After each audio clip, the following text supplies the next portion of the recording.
प्रत्येक ॲक्टरची अशी bucket list असते आणि असं वाटत असतं, की काही कॅरेक्टर्स आपल्या वाट्याला यावीत हं. करायला.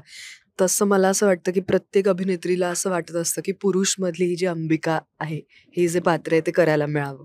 आजही तो अजिबात काळाच्या ओघात इतकी आता 40-45 वर्ष झाली, पण जराही जुना झालेला नाही, कालबाह्य झालेला नाही हा विषय. आजच्या पेपरमधली 2 दिवसांपूर्वीची बातमी आता लोकसत्तामध्ये, की मुंबईमध्ये सुद्धा हुंडाबळीचे तितकेच आपल्याला पीडित व्यक्ती बघायला बघा. मिळतात. म्हणजे अनेक कॉलेजमध्ये जाणाऱ्या अगदी शाळेत 9वी-10वीतल्या मुली हे नाटक बघायला येतात. असं म्हणतात, की अं, हे असंच व्हायला पाहिजे. असं असं होत असेल, तर बरोबर पाऊल उचललं तिने. आम्हाला इतका राग येत होता, की हे सगळं सहन का करतीये?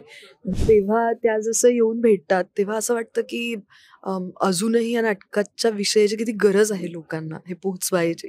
त्या वेळेपुरती ती अंबिका मी पूर्णपणे जगायचा प्रयत्न करते किंवा मी ती असते. पण ज्या क्षणी नाटकाचा पडदा पडतो, त्या क्षणी शक्यतो माझा प्रयत्न असतो, की त्या इमोशनमधून पटकन बाहेर यावं. बाहेर. शरद काकाबरोबर मी अनेक वर्ष काम करते आहे. म्हणजे माझं अगदी पहिलं व्यावसायिक नाटक लहानपण देगा देवा, त्यातही शरद काका होता. उंच माझा झोका मालिकेत तो होता. होता. अग्निहोत्रमध्ये आम्ही एकत्र काम केलंय. मराठी मोड या YouTube चॅनलला नक्की सबस्क्राईब करा.